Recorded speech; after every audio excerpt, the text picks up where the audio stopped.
Imagina un pueblo donde el invierno no es una postal pintoresca, sino una capa gris que se ha instalado para quedarse. Es Kingston Falls, un lugar pequeño donde el frío cala hasta los huesos no solo por la temperatura, sino por una economía que no despega y un ánimo colectivo que flota en una niebla de estancamiento. Las calles, con sus casas modestas, parecen suspirar de aburrimiento y frustración, cada rostro cuenta una historia de facturas pendientes y sueños aplazados. Y en medio de este paisaje, llega la Navidad. Pero aquí las luces parpadeantes no iluminan alegría, sino que acentúan el contraste entre la forzada festividad y la cruda realidad de un pueblo que siente que el tiempo se le ha detenido.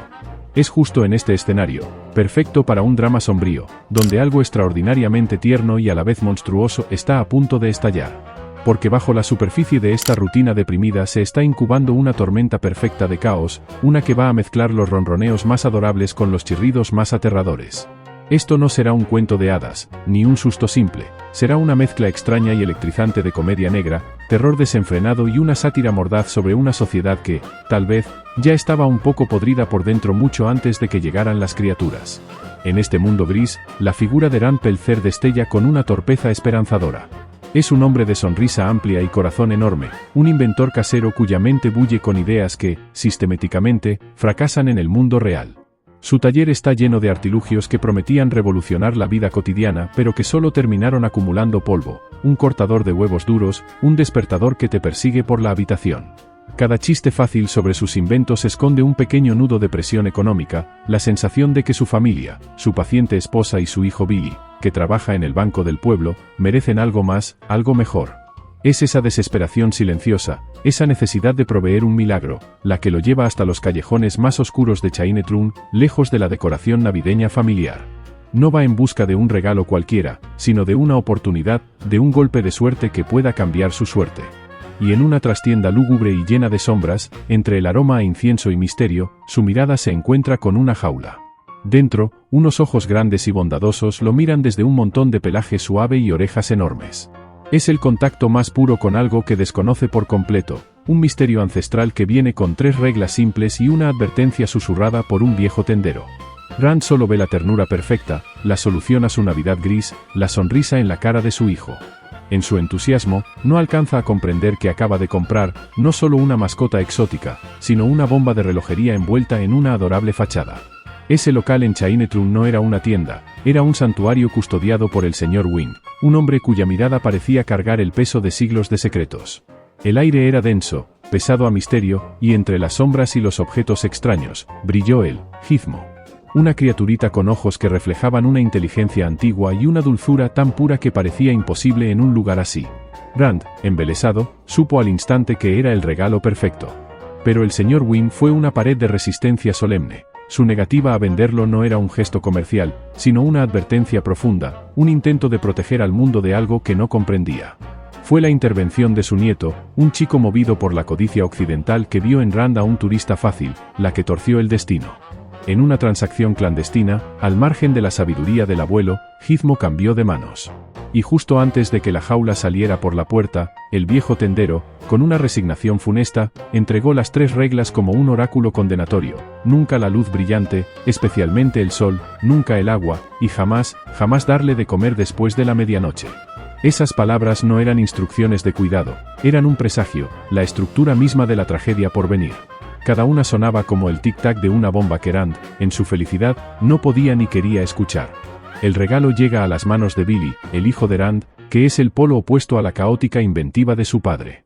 Billy es la columna vertebral práctica de la familia, un joven de rostro amable y mirada cansada que carga con la responsabilidad de un trabajo tedioso en el banco local, un lugar que es el reflejo perfecto de la crisis del pueblo, gris, silencioso y sin futuro a la vista.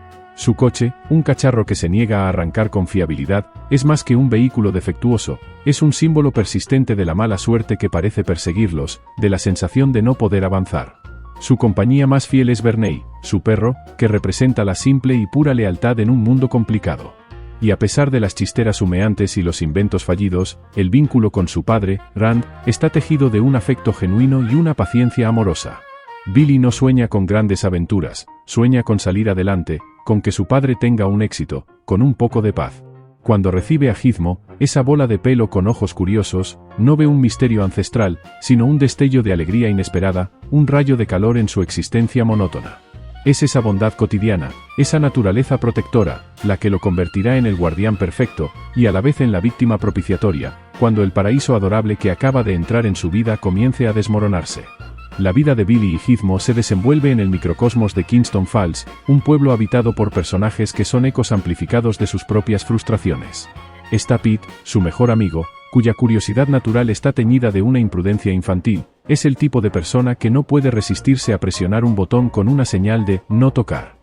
Luego está el señor Futterman, un veterano gruñón cuya paranoia se centra en todo lo ajeno, en los artefactos extranjeros y en la tecnología moderna que, según él, está diseñada para romperse. Su amargura es un reflejo distorsionado del miedo al cambio. En el extremo opuesto de la avaricia pura está la señora de Agle, una anciana rica y cruel cuyo corazón es tan frío como la nieve exterior, dueña del banco, y simbólicamente, de las esperanzas económicas del pueblo, disfrutando de aplastar los sueños ajenos con la misma facilidad con que pisa la nieve. Y en medio de todo esto está Kate, la chica de la que Billy está enamorado, que trabaja en el bar local pero esconde una tristeza profunda y un pasado traumático relacionado con la Navidad. Ella, como Billy, intenta navegar las aguas estancadas del pueblo con una melancolía resignada. Este pequeño mundo, con sus rencores, sus miedos y sus deseos reprimidos, no sabe que está a punto de convertirse en el campo de pruebas perfecto para el caos que se avecina. El idilio dura poco. En un momento de pura ternura, Billy juega con Gizmo cerca de un vaso de agua. Un salto, un empujón involuntario, y el líquido salpica el suave pelaje del mogwai. Lo que sigue es una escena que combina lo grotesco con lo fascinante. Gizmo entra en convulsiones, retorciéndose de dolor, mientras de su lomo emergen unas extrañas protuberancias que se desprenden como bolas de pelusa húmeda. Del horror nace lo nuevo, 5 bolas que se hinchan, palpitan, y ante la mirada atónita de Billy y su amigo Pete, se rompen para revelar a 5 nuevas criaturas. La reacción de Billy es de puro pánico científico, el instinto de contener y estudiar un fenómeno desconocido y peligroso. Pero la mente de Pete, y la de Rand cuando los ve, salta inmediatamente a la posibilidad económica, a la idea de venderlos, de reproducirlos, de capitalizar el milagro. Y es entonces cuando queda claro que estos nuevos mogwai no son Gizmo. Donde él era dulce y tranquilo, ellos son inquietos y bulliciosos. Donde él mostraba empatía, ellos muestran una curiosidad traviesa y maliciosa. Sus ojos ya no tienen la inocencia de Gizmo, tienen el brillo del caos por venir. Entre esa camada revoltosa, uno destaca inmediatamente. Es el que tiene una franja de pelaje blanco y puntiagudo en la cabeza, como una cresta malvada. Es Stripe. Desde el primer momento, su actitud es diferente, no hay timidez, solo una agresividad desafiante. Mientras los otros investigan con travesura, Stripe observa con cálculo. Rechaza el contacto de Billy con un gruñido, desprecia la oferta de amistad. No es un cachorro desorientado, es un líder nato, y su mirada ya está puesta en el dominio. Los demás mogwai, aunque revoltosos, se dejan llevar por el juego. Stripe, en cambio, parece organizarlos, dirigir su energía caótica. En ese momento, la separación moral queda brutalmente clara. Gizmo, asustado y leal, se refugia en Billy, representando la inocencia que debe ser protegida. Stripe, erguido y desafiante, representa la naturaleza salvaje y destructiva que ha sido liberada. No es un simple antagonista, es la encarnación pura de la segunda regla rota y de todas las transgresiones que están por venir. Las primeras señales son furtivas y perversas.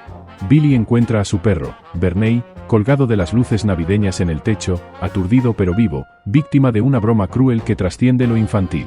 La sospecha inicial, cargada de rabia, recae en la odiada señora de Agle, la villana visible del pueblo. Pero hay algo que no cuadra, una malicia demasiado física, demasiado personal. Es entonces cuando una sensación de amenaza invisible comienza a filtrarse en la casa.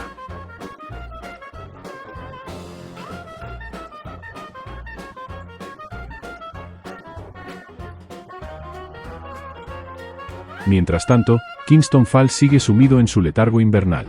El pueblo adorna árboles, hace cola en el banco y murmura sobre los precios, completamente ajeno al horror que se está multiplicando en el sótano de una casa cualquiera, donde 5 criaturas juguetonas empiezan a cansarse de los juegos pequeños y anhelan un banquete que desate su verdadera forma. La tensión alcanza su punto de quiebre una noche en la que las criaturas, conducidas por Stripe, se vuelven implacables. Suplican comida con una insistencia que raya en la histeria, apuntando con dedos acusadores a un reloj de pared cuyas manecillas parecen haberse detenido justo antes de la medianoche. Billy, agotado y presionado por la necesidad de calmarlos, cede. El mecanismo del reloj, viejo y defectuoso, lo traiciona. En realidad, la hora fatídica ya ha pasado. En el momento en que el pollo frito toca sus manos, Gizmo, el único que parece sentir el peligro a nivel instintivo, se resiste con fuerza, luchando y chillando para alejar la comida. Es una advertencia desesperada que Billy no puede comprender a tiempo. Los otros Mogwai, sin embargo, devoran con avidez, en un acto que no es de hambre, sino de pura traición deliberada. Han saboteado el reloj, han manipulado la percepción del tiempo. Su mirada, llena de una satisfacción malévola, deja claro que esto no fue un accidente. Fue un plan. Y ahora, el desencadenante final ha sido pulsado. Mientras el horror se incuba en casa de los Pelzer, un subplot paralelo muestra el mismo desprecio por las reglas, pero desde la arrogancia científica. El profesor de ciencias de Billy, un hombre obsesionado con la gloria del descubrimiento, tiene uno de los Mogwais que Rand le vendió. Lo trata no como a un ser vivo, sino como un espécimen, sometiéndolo a experimentos sin ética y a un maltrato frío y calculador. La criatura, aislada y asustada en su jaula de laboratorio, es alimentada con descuido por un asistente distraído que deja un sándwich a su alcance. El reloj del laboratorio, preciso e implacable, marca claramente la 1 de la madrugada. No hay sabotaje, solo negligencia humana pura. El Mogwai, hambriento y traumatizado, devora el alimento después de la hora prohibida. Este acto de descuido paralelo al sabotaje en casa de Billy muestra que el castigo no discrimina entre la malicia intencionada y la simple estupidez arrogante. La negligencia, en cualquiera de sus formas, es el fertilizante perfecto para la catástrofe. A la mañana siguiente, un silencio inquietante reina en la habitación. Los Mogwai revoltosos han desaparecido. En su lugar, adheridos a estantes y rincones, hay una serie de capullos viscosos y pulsantes, como huevos de algún insecto gigante y maligno. La madre de Billy, Lynn, es la primera en sentir la repulsión instintiva. Algo en esa sustancia pegajosa y el olor ácido que emana le dice que esto está muy mal. Es entonces cuando Billy, revisando el reloj con el corazón en un puño, descubre el engaño. Las manecillas fueron manipuladas con un chicle, fijadas en un bucle perpetuo antes de la medianoche. El horror no fue un accidente de sincronización, fue un sabotaje premeditado por criaturas que entendían perfectamente las consecuencias. Un frío más profundo que el del invierno de Kingston Falls se apodera de él. Mirar los capullos ya no produce curiosidad, solo un puro y visceral terror. El error es total, absoluto e irreversible. Lo que haya dentro de esos capullos ya no será una criaturita de peluche. Será algo completamente distinto, y está a punto de eclosionar. En Nochebuena, mientras Rand regresa a casa anticipadamente con un nuevo invento fallido, el infierno decide abrirse paso. En el laboratorio de la escuela, el capullo del profesor revienta primero. Lo que emerge no es un Mogwai, sino una criatura verde, dentuda y con ojos llenos de malicia pura, un gremlin. El profesor, en su arrogancia, se convierte en su primera víctima, enfrentando el monstruo que su propia negligencia ayudó a crear. En casa de los Pelzer, el sonido de desgarro de tejidos orgánicos llena la habitación. Uno a uno, los capullos se abren y de ellos surgen, retorciéndose y estirando sus miembros reptilianos, las criaturas que Stripe y sus seguidores se han convertido. La transformación es completa y grotesca. El primer gremlin que se yergue, con una sonrisa burlona y aguda, es Stripe, ahora más grande, más ágil y con su cresta blanca como estandarte del caos. En ese momento, toda duda, toda esperanza de que fuera un mal sueño, se desvanece. El terror tiene una forma concreta, verde y con muchos, muchos dientes. Y están encerrados en la casa con ellos. Los gremlins, ahora dueños de la situación, no solo buscan escapar, buscan divertirse. Y su concepto de diversión tiene un primer objetivo claro, Gizmo. La criatura que representa todo lo que ellos desprecian, la inocencia, la lealtad, la bondad. Lo persiguen, le lanzan objetos, lo atormentan con una crueldad infantil y despiadada, convirtiendo a su antiguo compañero en su juguete favorito para torturar. Gizmo, aterrado, solo encuentra un refugio precario, el casco de fútbol americano de Billy, un caparazón de plástico que se convierte en su frágil fortaleza contra el caos. En ese contraste brutal queda todo claro. Gizmo es el símbolo frágil de la pureza que debe ser protegida a toda costa en un mundo que se ha vuelto repentinamente sádico. La crueldad no es un efecto secundario de los gremlins, es su rasgo central, su motor. Disfrutan del miedo, de la dominación, de corromper todo lo que tocan, empezando por el más vulnerable de los suyos. Mientras Billy intenta rescatar a Gizmo, es su madre, Lynn Pelzer, quien se convierte en la primera línea de defensa. La escena doméstica y cálida de la casa se transforma en un escenario de survival horror improvisado. Lynn, la anfitriona navideña, se ve obligada a subvertir su rol por completo. Su ingenio no se usa para preparar la cena, sino para aniquilar a los invasores. La cocina se convierte en un arsenal, un gremlin es liquidado en la licuadora, otro explota de manera grotesca en el microondas, un tercero recibe un cuchillo de cocina como respuesta a su ataque, y uno más encuentra su fin en las llamas de la chimenea. Es una violencia visceral, inesperada y chocante, que estalla en medio de los adornos navideños y el papel de regalo. Lynn no es una heroína de acción, es una madre aterrada defendiendo su hogar, y su transformación es tan impactante como la de las propias criaturas. La Navidad en Kingston Falls ha terminado, ahora es una noche de pesadilla donde hasta el electrodoméstico más inocuo puede ser un instrumento de muerte. En medio del caos, el verdadero arquitecto del desastre escapa. Stripe, el más astuto, logra huir de la casa y corre por las calles nevadas de Kingston Falls con un único propósito en mente.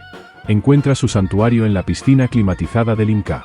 Con una sonrisa malévola, se sumerge.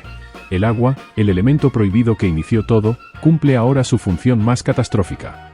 El cuerpo de Stripe convulsiona, y de su espalda comienzan a emerger, no 5, sino cientos de bolas de pelusa que se expanden como una plaga acuática. En segundos, la piscina hierve con la multiplicación exponencial de nuevos Mogwais, que inmediatamente se transforman en gremlins al devorar la comida de la máquina expendedora después de la medianoche. Es el punto de no retorno. Ya no se trata de contener a una camada en una casa, se trata de una infestación masiva. El caos ha superado cualquier posibilidad de control doméstico. Kingston Falls, sin saberlo, acaba de ser invadido. Consciente de que la plaga se ha desbordado, Billy corre a la única institución que debería poder ayudar, la policía. Pero en la comisaría, su historia de criaturas verdes que nacen del agua y se multiplican en la piscina suena como el delirio de un chico asustado. Lo miran con condescendencia, le ofrecen un café y descartan por completo su testimonio. Es el descrédito total. Mientras él intenta que lo escuchen, las primeras señales del apocalipsis gremlin comienzan a filtrarse en las llamadas de radio. Un accidente de tráfico extraño, un cable eléctrico cortado, disturbios en el bar. La autoridad, anclada en el mundo racional, es completamente incapaz de procesar la amenaza. Al etiquetar a Billy como un bromista o un loco, dejan a la ciudad totalmente indefensa. El protocolo y la ley no están preparados para un enemigo que se ríe de las reglas, que se esconde en las alcantarillas y que ve a los humanos no como adversarios, sino como parte del decorado de su parque de atracciones particular. Con las autoridades ciegas, los gremlins toman Kingston Falls por asalto. Su ataque es anárquico y maliciosamente inteligente. Sabotean la subestación eléctrica, sumiendo al pueblo en una oscuridad perfecta para sus travesuras. Provocan accidentes de tráfico absurdos y mortales. La señora de Agle, el símbolo de la avaricia opresora, encuentra un fin poético y macabro cuando su silla elevadora es manipulada y la lanza desde lo alto de su escalera. Los Futterman, con su paranoia antitecnología, son atacados en su propia casa, su televisor explotando como una bomba, demostrando que su miedo, en el fondo, era profético. El pueblo ya no es un lugar, es un juguete gigante en las manos de cientos de criaturas verdes. Cada esquina, cada casa, cada símbolo del orden cotidiano se convierte en el escenario para una broma mortal. Los gremlins no buscan conquistar, solo quieren romper, reír y ver arder el mundo bajo la nieve. El cenit de su reinado del caos ocurre en el bar local, ahora convertido en su cuartel general. La escena es una sátira feroz y borracha de la sociedad humana. Los gremlins beben, fuman, juegan a las cartas haciendo trampas y bailan de forma grotesca al ritmo de la música del jukebox. Es el humor negro en su máxima expresión, una crítica viviente y alborotada al comportamiento de barra baja. Kate, que trabaja allí, es testigo de esta pesadilla surrealista. En su desesperación por escapar, recurre al único conocimiento que tiene, las reglas. Enciende una cerilla, y la pequeña pero brillante llama hace retroceder a las criaturas con silbidos de dolor. Esa debilidad a la luz, un eco de la primera regla, le da la oportunidad de huir. El bar, que solía ser un refugio de las penas del pueblo, se transforma en una cápsula del absurdo, demostrando que los gremlins no solo destruyen, también parodian, y lo hacen con una efectividad aterradoramente divertida. Al refugiarse con Billy, Kate, aún temblando, deja caer la máscara de la chica fuerte del bar. Con voz quebrada, confiesa la razón de su tristeza navideña. Cuando era niña, su padre, vestido como Papá Noel, murió de un ataque al corazón tratando de colarse por la chimenea para hacerle feliz. Esta revelación subvierte por completo cualquier rastro del espíritu navideño edulcorado. La historia toma un tono oscuro, profundamente humano y trágico, recordándonos que para muchas personas, la Navidad no es luz, sino la sombra de una pérdida. Es un contrapeso emocional brutal al caos cómico de los Gremlins, y un recordatorio de que el verdadero horror a menudo no tiene garras verdes, sino que se esconde en los recuerdos y en la forma en que las tradiciones más alegres pueden estar teñidas de dolor. La Navidad, en Kingston Falls, es oficialmente una tragedia personal y colectiva. En medio del saqueo, los Gremlins hacen una pausa para su entretenimiento. Invaden el cine local, donde, en un giro de ironía brutal, se sientan en silencio, relativo, a ver Blancanieves y los 7 enanitos. Observan, gruñen y parecen fascinados por la escena de la bruja ofreciendo la manzana envenenada, como si estudiaran el oficio. Es una calma engañosa, una farsa de civilización antes del plan maestro. Porque no están allí solo para ver una película, han convertido el lugar en una trampa, con bombonas de gas preparadas para hacer explotar el edificio con cualquiera que intente atraparlos dentro. Billy y Kate logran volar el cine con ellos dentro, y por un momento, entre el humo y los escombros, hay una creencia frágil de victoria. El silencio vuelve a las calles. Parece que el infierno verde ha sido contenido. Pero en una historia sobre reglas rotas, la regla de oro del terror es clara: si no ves el cuerpo, el monstruo no ha muerto. De los escombros humeantes del cine, una figura se arrastra. Es Stripe, chamuscado pero vivo, con sus dientes al descubierto en un gesto de rabia pura. El último enemigo. El enfrentamiento final se traslada a la tienda por departamentos de la señora de Agle, un templo del consumismo que se convierte en un campo de batalla surrealista. Stripe utiliza el lugar como su parque de atracciones personal, lanzando patines, utilizando un rifle de aire comprimido y escondiéndose entre la mercancía. Billy, a su vez, se arma con ingenio, un walkie-talkie, un arco y flechas de juguete y un pequeño coche de control remoto. Pero la verdadera arma es el tiempo. Una cuenta atrás silenciosa comienza a correr, el amanecer se acerca. Cada escondite, cada emboscada de Stripe, está marcado por el lento aclarar del cielo a través de la gran claraboya del techo. Es una carrera no solo para matar al monstruo, sino para sobrevivir hasta que la primera regla, la más antigua, se active por sí sola. En el clímax, cuando Billy está acorralado, es Gizmo quien toma el mando del pequeño coche de juguete. La criatura que fue víctima, el símbolo de ternura, se convierte en el héroe inesperado. No es la fuerza, sino el ingenio y el coraje lo que define el momento. Gizmo, dentro del caparazón del casco de fútbol sobre el coche, conduce el vehículo directo hacia Stripe, derribándolo justo cuando los primeros y brillantes rayos del sol del amanecer atraviesan la claraboya. La luz, la primera y más fundamental prohibición, se convierte en el castigo final. Stripe, al recibir la luz directa, se convulsiona, chilla y se desintegra en un montón de ceniza y humo. Es una purificación simbólica, el elemento natural limpiando la corrupción que las reglas rotas dejaron salir. El mal no es derrotado por un arma poderosa, sino por la astucia del inocente y por la ley natural reafirmándose. La calma, o lo que queda de ella, regresa a Kingston Falls. Billy y su familia vuelven a su casa dañada, rodeados por un pueblo que intenta recomponerse. Las noticias de la televisión, incapaces de procesar la verdad, atribuyen la destrucción a una serie de extraños accidentes y a una fuga de gas, un pobre intento de la realidad por encajar lo inencontrable en una caja racional. Pero entonces, en la puerta, aparece la figura serena e implacable del señor Wynn. Ha venido desde Chinatown no para ayudar a reconstruir, sino para reclamar lo suyo y dar una lección final. Su discurso es una crítica directa a la irresponsabilidad humana, a la arrogancia de creer que se pueden controlar fuerzas que no se comprenden, a la mentalidad de sociedad de consumo, que ve en lo misterioso una mercancía. Con una mezcla de tristeza y determinación, se lleva a Gizmo. La despedida es desgarradora. El pequeño Mogwai mira a Billy con sus ojos húmedos, un vínculo forjado en el caos que ahora se rompe. El señor Wynn se marcha, dejando atrás un pueblo cicatrizado y la advertencia definitiva de que algunas magias son demasiado peligrosas para el mundo moderno, no por lo que son, sino por lo que los hombres pueden provocar al romper las reglas. Con la casa en silencio y la Navidad oficialmente arruinada, Rand Peltzer, el hombre que lo empezó todo, mira a su familia y lanza una advertencia final, mitad chiste, mitad verdad profunda: nunca compren nada de un extraño, y especialmente nada que necesite ser alimentado después de medianoche. Pero la metáfora ya ha quedado clara. Los Gremlins fueron más que monstruos, fueron la consecuencia física de la negligencia, del descuido con la tecnología y las fuerzas que no comprendemos, de la avaricia disfrazada de espíritu emprendedor y de la arrogancia de creer que las reglas son para otros. Kingston Falls sobrevive, pero con una última sensación de inquietud que se filtra entre las grietas de las calles reparadas. Porque si algo así pudo pasar en un pueblo tan normal, significa que el terror, el caos puro y absurdo, no vive en castillos lejanos o dimensiones alternas. Puede estar al acecho en cualquier tienda de curiosidades, en cualquier electrodoméstico mal usado, en cualquier regla que, en un momento de distracción, decidimos ignorar. La luz del amanecer limpia el cielo, pero la sombra de la advertencia es ahora eterna.